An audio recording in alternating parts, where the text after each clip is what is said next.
Happy Halloween and welcome to Movies on the Brain. I'm Jason, and today, as the eerie chill of Halloween night sets in, we're venturing into the post-apocalyptic world of I Am Legend. Directed by Francis Lawrence, this chilling thriller features a mesmerizing performance by Will Smith. In this movie, we witness the desolation and loneliness of a man struggling to survive in a world overrun by a deadly virus. This review will delve into major plot points and twists, so here's our spoiler warning.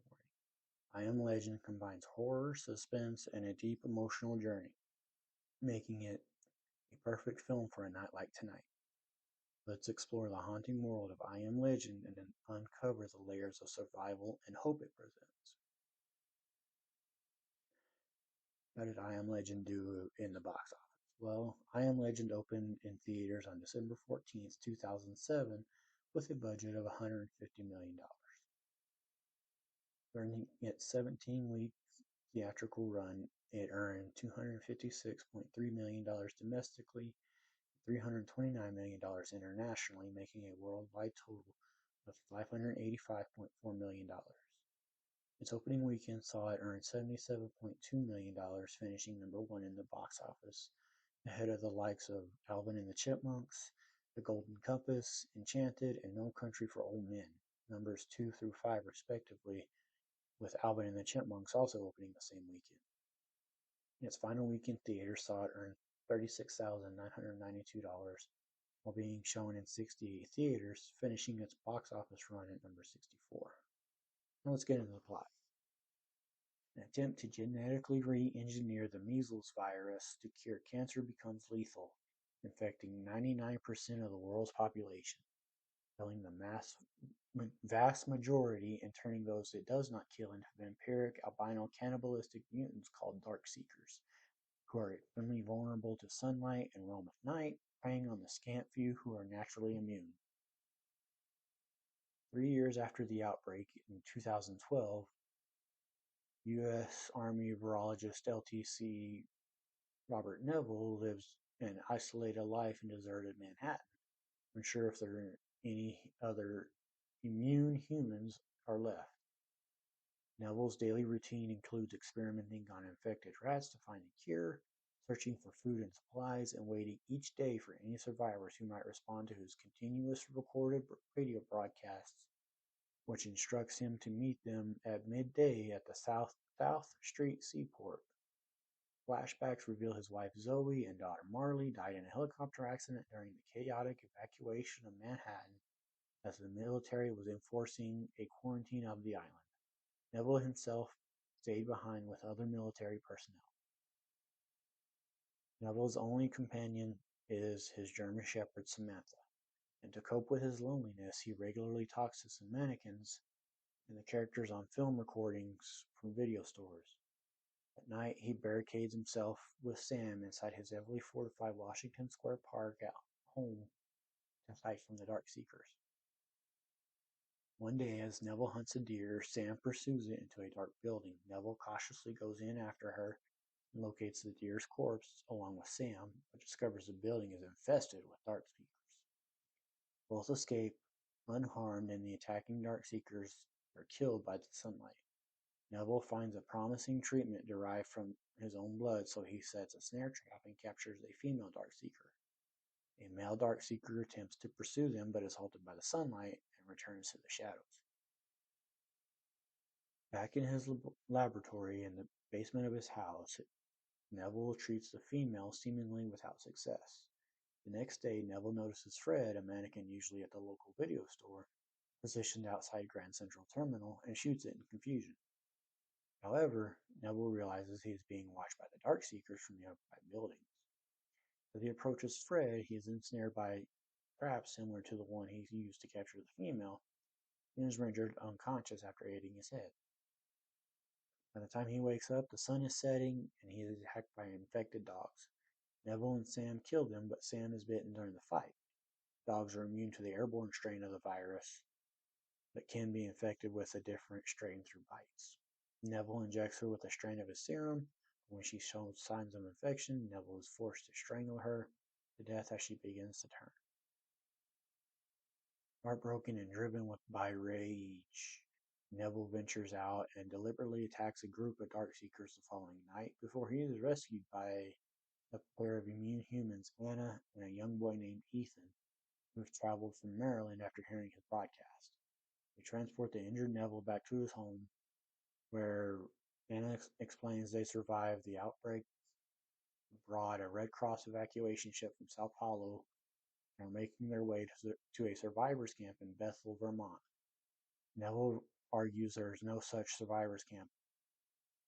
As he continues to work to cure the female Darkseeker, Neville theorizes by lowering her body temperature with ice, he can increase the treatment's potency.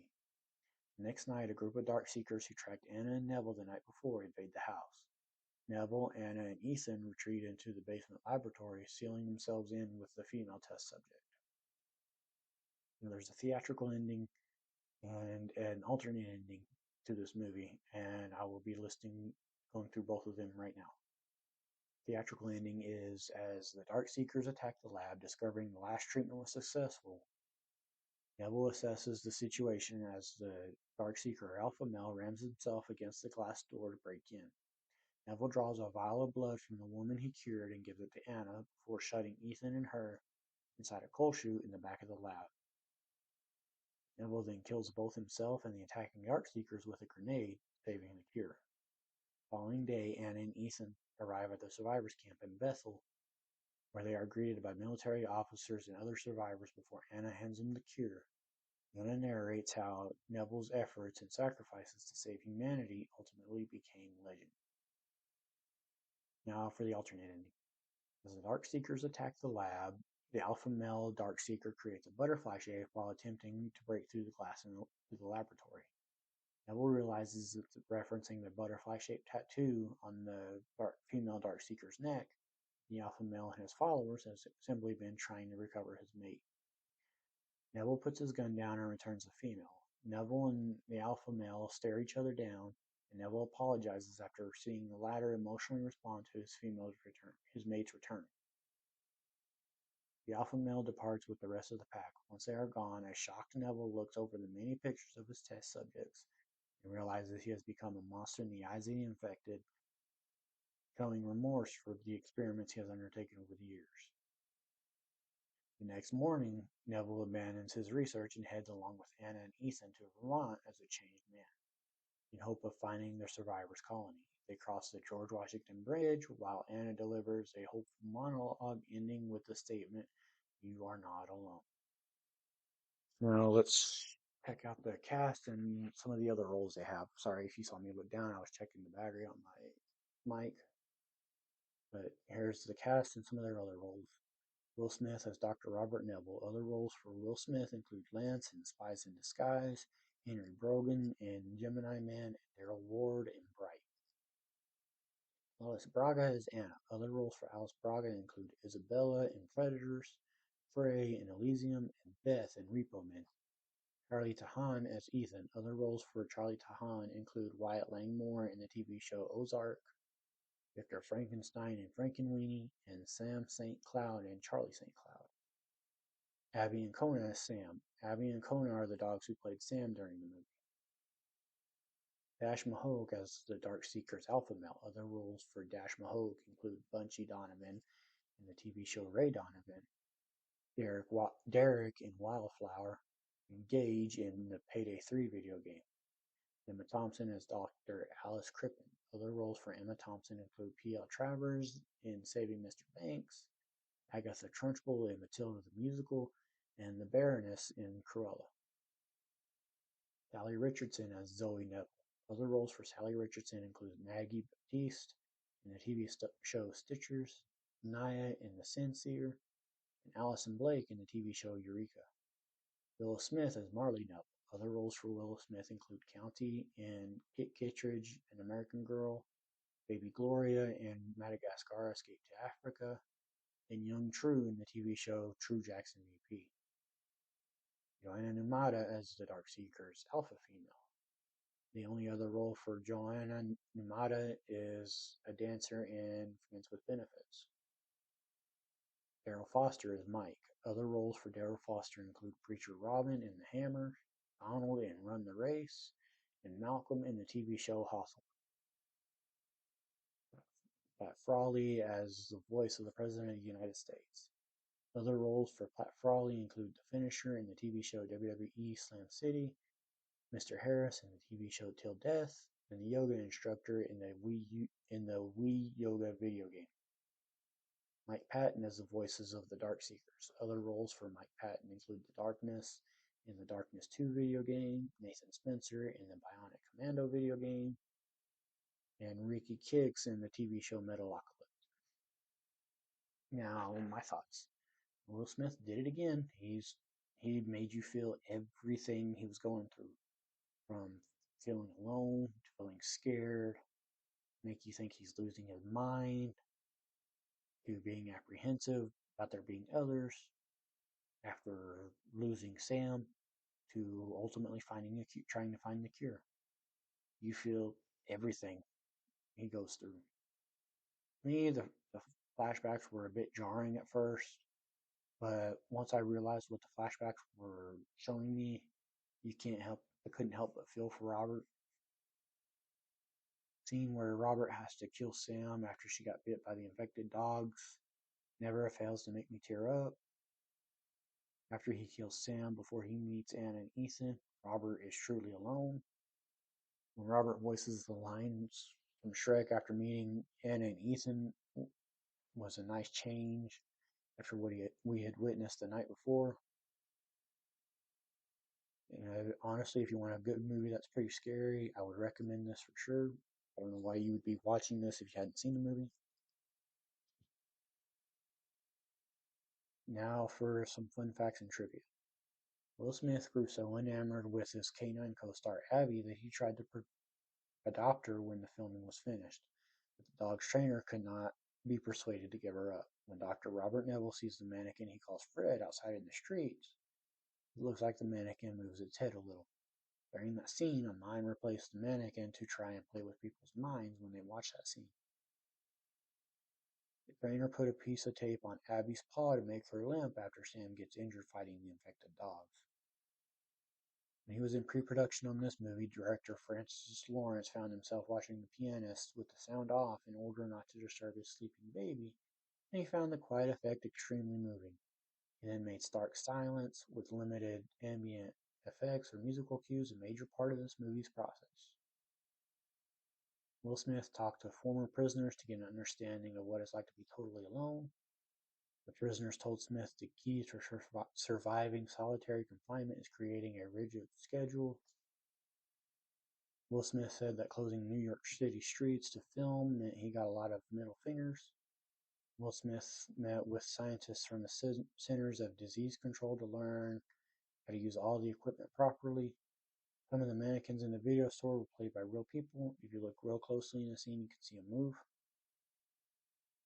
Before they started filming, Will Smith went on dates with Abby, the dog who plays Sam, so he could get to know her better. This movie was greenlit without a script. The movie's animal trainer found Abby in a kennel. She had the right look but had never been trained. The animal trainer only had a few weeks to get her up to speed. Most of the movie has no underlying score. The score was used minimally to highlight Neville's solitude. According to screenwriter Akiva Goldsman, there were plans to produce a follow-up movie, with scripts even being written around a prequel and a sequel. One prequel involved the outbreak occurring during the Thanksgiving Day parade in New York City, while another focused on the human population becoming low. The latter prequel featured a trip to Washington, D.C., and an infected elephant escaping from the zoo. However, the project was effectively shelved. Although the creatures are referred to as Darkseekers during the movie, watch with the subtitles on DVD, they are called hemocytes. Will Smith called the head of DreamWorks to ask to use Shrek in the movie. Will Smith's daughter, Willow, played his daughter in this movie. Robert Neville wears two watches, one digital and one analog as a backup to ensure he never missed the alarm for sunset. Sam and several infected dogs get into a fight. Shot of Sam was filmed for reference and then the fight was computer generated. The film takes place in 2009 and 2012. It took a team of around 300 people 14 months to create all the computer generated creatures. Tom Cruise, Nicolas Cage, Michael Douglas, Mel Gibson, Daniel Day-Lewis, and Ted Levine were considered to star over the years this movie was in development. 9-year-old Charlie Kaufman had never been in a movie before 2007, but by the end of that year, he had done 3. Thanks for watching our Hollywood special review of I Am Legend here on Movies on the Brain. I hope you enjoyed delving into the eerie and thought-provoking elements of this film. If you like this review, don't forget to hit the like button, share it with your friends, and subscribe to the channel for more reviews, one of which will be one of my most highly anticipated films, which is the sequel to this, I Am Legend 2, starring Will Smith going off of the alternate ending and Michael B. Jordan. Drop a comment below with your thoughts on the movie and any other recommendations you have. Have a safe and fun Halloween, and I'll see you in the next review.